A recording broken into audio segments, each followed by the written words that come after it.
ونعم، تبقى القصيدة وهي تطوف في فلك علي عليه السلام، تستمد من نوره معناها ومن عدله صدقها، فتجيء كلمة تسجد للحق ولا تنحني إلا للقيم. نبدأ إن شاء الله وعلى بركة الله وعلى حب علي عليه السلام بفقرات هذا الحفل المبارك، وبداية من النجف الأشرف مع الشاعر إبراهيم الكعبي، فليتفضل إلى المنصة مشكورا مشفوعا بالصلاة على محمد وآل محمد.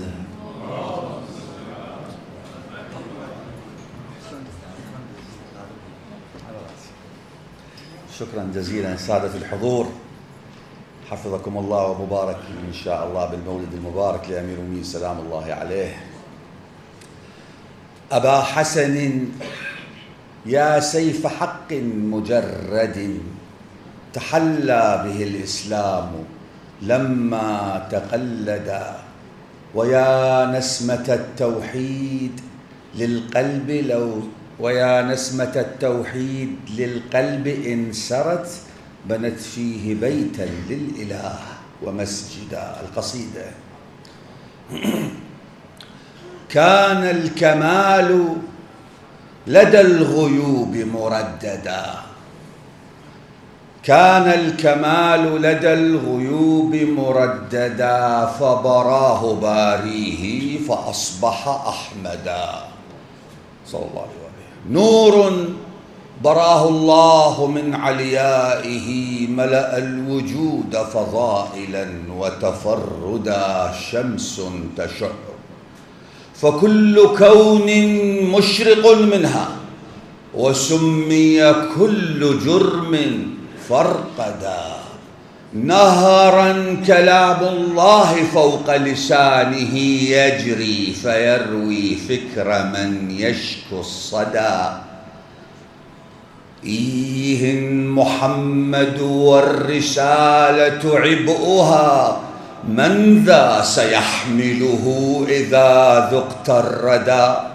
ومن المكفن والموسد تربة جسدا، له خر الملائك سجدا. يا نور وحي الله من توصي به، لو مت بعدك أن يكون المرشدا. رجل أقل صفاته وكماله ما كان يقصد غير قصدك معبدا.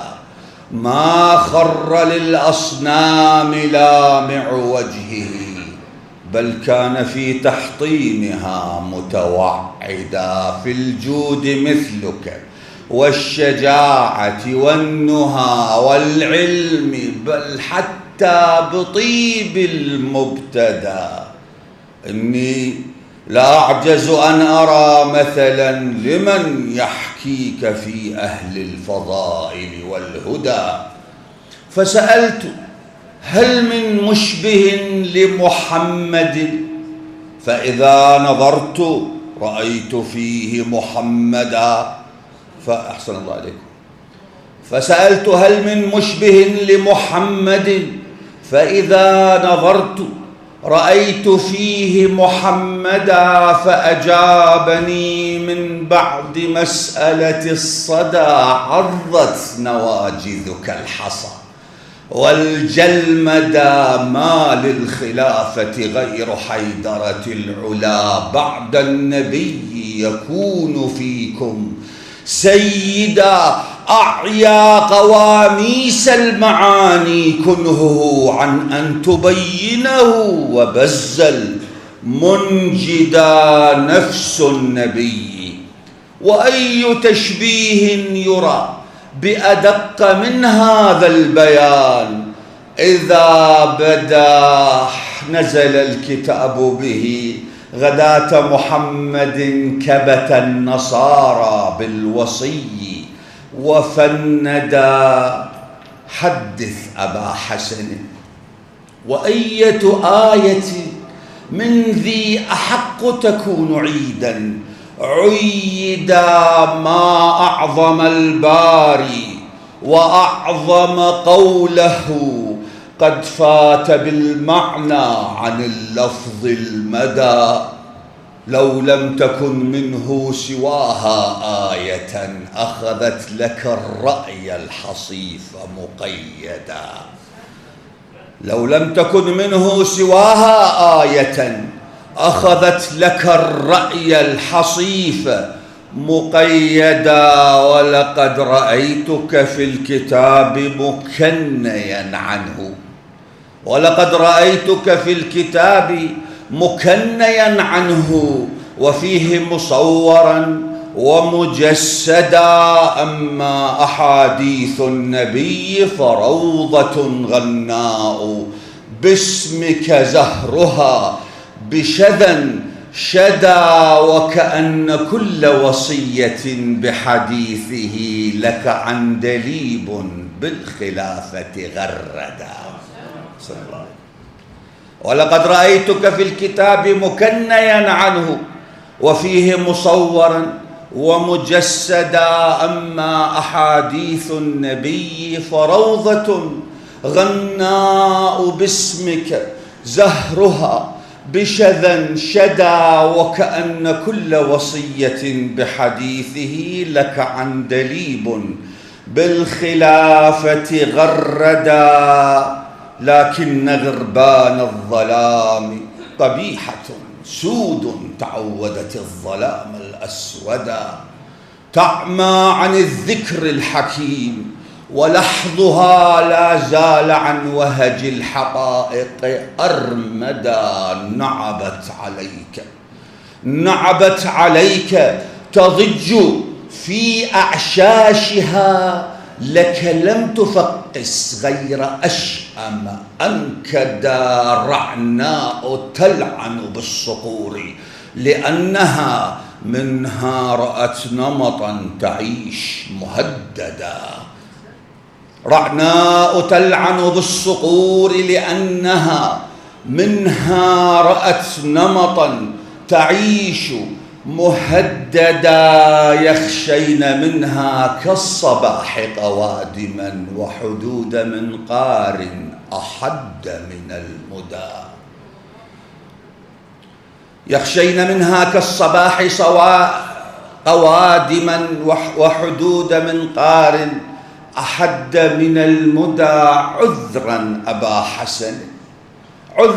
أبا حسن فما هو هين صبغ العقيدة أن يعاد مجددا أو أن يكون الفكر رهن تقلب الآراء ثوبا كل يوم يرتدى.